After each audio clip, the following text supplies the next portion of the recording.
Ooh. Yeah. Hey, good morning. It's 5 a.m. Mester Scrum. I hope you're all doing well. It is Thursday. Yeah, Thursday. This is episode 147 of the 5 a.m. Mester Scrum Show. I'm Greg Mester, Scrum Master and Agile Coach, and we talk about things related to Scrum and Agile in a very practical and tactical approach so that you can get home to your family and friends, enjoy the weekends, take some time off, but at the same time, improve the bottom line, help get stuff out. Because if you're getting stuff out, you're not working overtime to get his stuff out, and then everything's good, right? And also in a way that's not so stressful, like I'll just put it all in now and get it done, and then maybe a little bit more fun. Like I had the little picture of flowers and then the picture, and I was just thinking about that. I was reading an article. So talk about some things that aren't necessarily all Scrum and Agile all the time, but some things related to it as I see them. And because we come back and we do different parts. So I want to talk about deadlines, something going on for future kids working in the field, and then just knowledge transfer when we bring people in. So I saw an article about how to bring more diversity in the workforce and get more women to join into what you're doing, and that's why I had the flowers, make it nice. And I was just thinking about how we do that and how companies do that. Some things they do right, some things they do wrong, some things are very vanilla. And one of the things they said in the article was make the environment more attractive and more open to people coming in. And I was just thinking, it'd be really nice for people that are coming in and out of the workforce. Let's say, so if a woman goes home, decides to take time off, raise some kids, come back to work, they're the smartest people on the planet Earth. I'm sorry. Everybody's like, "Oh, you weren't in." I said, "Nah, trust me, they're pretty darn smart people." And they probably run rings around everybody who stayed around, dealing with kids and things and taking care of that. Your brain just comes different, right? And every team needs some diversity. So I'm going to talk a little bit about that, but I'm going to start with the deadlines first, and then I'm going to talk about attracting people, a diverse group into the office and to your teams, and why, from an agile perspective, you want to do that. So real quick, deadlines. Everybody worries about says things about deadlines, and then they don't really know the reason why. And I tell a story about the skateboard shop, and now I got another story here in Philadelphia. I went to Philadelphia's opening a new mall downtown, and what is it, 2 weeks before Christmas or something like that? It is December 12th, so yeah, about 2 weeks because that's the 25th, so it's about less than 2 weeks away. And they put up this big mall. MVP, we talk about MVP, what minimum viable product. If your minimum viable product is to put everything on the inside but not putting entrances to the mall so people can get in the mall, that's not a very good MVP. I'll just tell you. It took us a while to try to find out, because we were down there, how to get into the mall. You have to go around and in and parking lot and down the street and in. There was no entrances except for one way down and far away to get in the mall from the main Market Street Road. You would think that would be part of their MVP. It's kind of like that drawing I have on one of my blog posts where they do a sidewalk, and the very end of the sidewalk, they put some boards across it so you can cross it. I mean, really, is that considered done? I would think you would time it out and be working on getting the entrance open up. Sometimes I wonder if people don't pay any attention. We're working hard in here. We're in the code. We're working it. It's like, oh, shoot. We got to make it so people get into the code and use the product. I built on the middle of the code part, right? But I didn't build the front end to bring you in, and the back end to get money and stuff like that. So you built all this code in the middle, but you didn't bring any entrance ways from the outside into your code to use your product. So I just want to give you a warning. So you got to poke your head up every once in a while. Even though we say, hey, we're going to prototype this one thing. Well, how are they going to get to that prototype? What's the plan, right? You need that plan to get people in there, or that work you did really doesn't have any business value. And that's kind of like that mall I saw where it looks bright and shiny inside, and it's got some stores in, not a lot, because they just opened it. It's been a while. And they did all this work on the facade, but yet they didn't put an entranceway. You would think an entranceway would work. Not in Philly. Apparently, no. I don't know. I tell you, sometimes these people that manage this stuff, I would, I would fire them. Seriously, 2 weeks before Christmas, there's no entrance into the mall. You have to go around down the middle and get into the mall. It's the only way you can do it.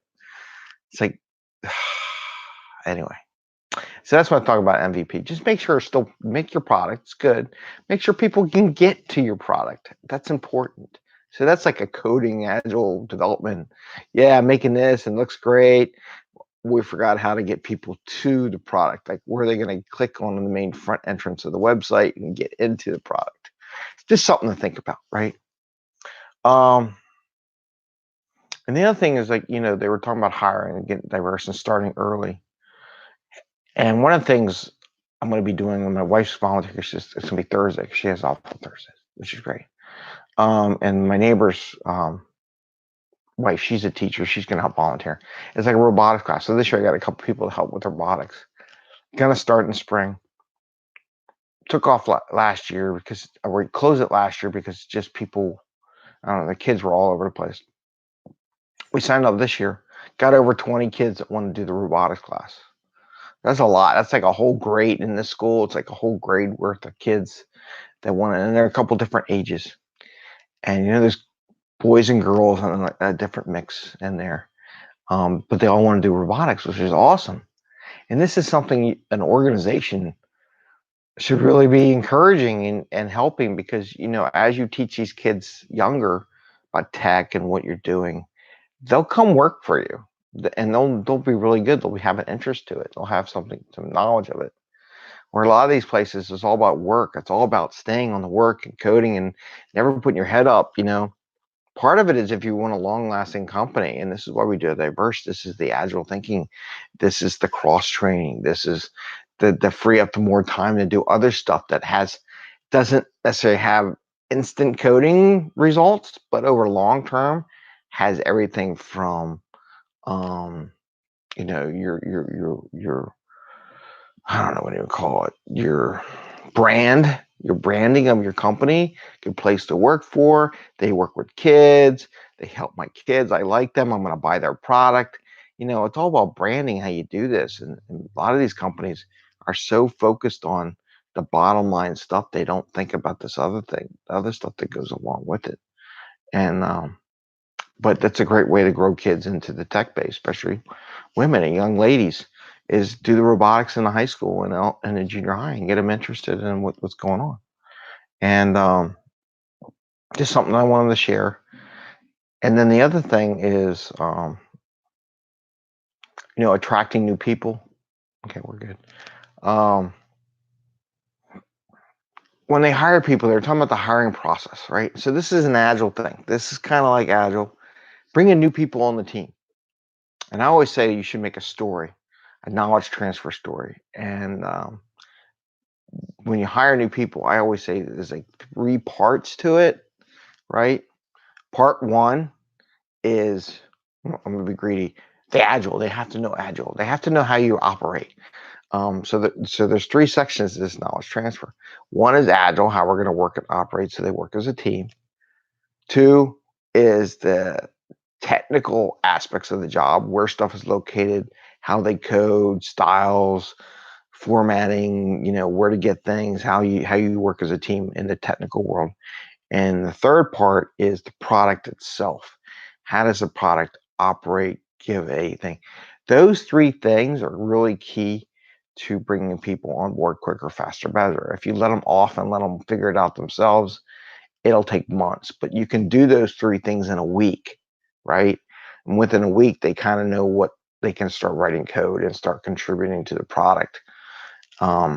There's no reason why they can't, but you have to want to do it.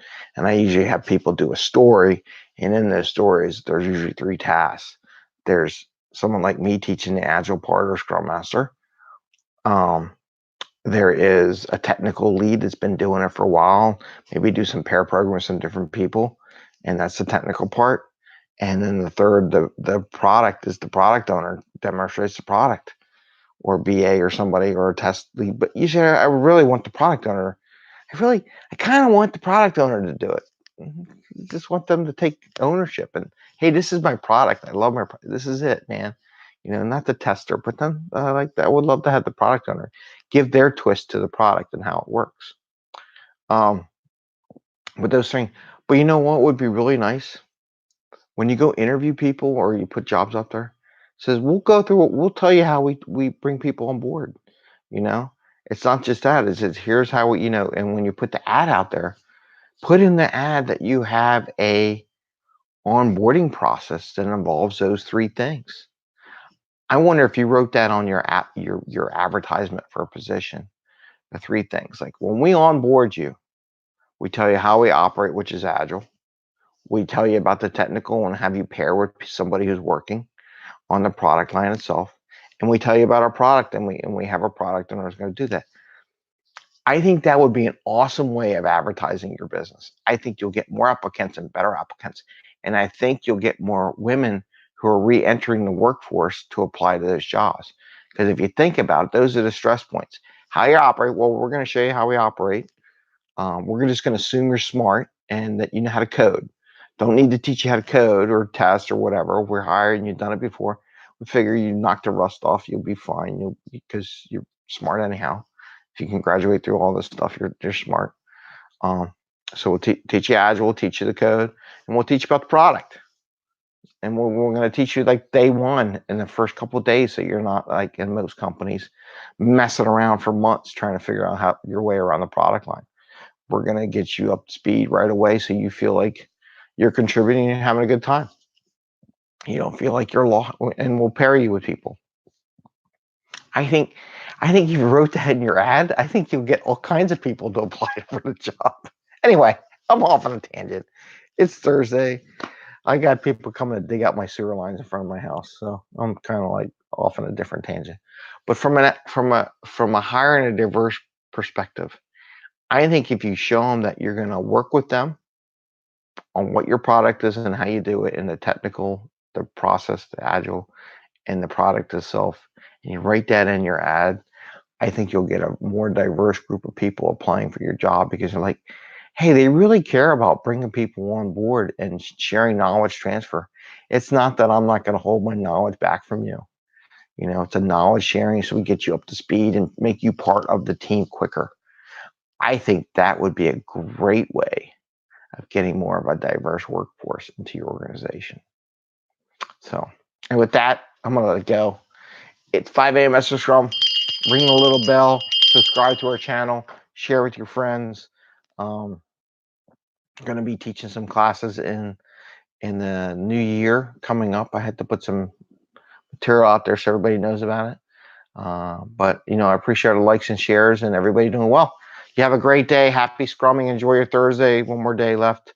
Some people overseas are already done their Thursday. They're on Friday. So good for you. All right. Take care. Bye. See ya.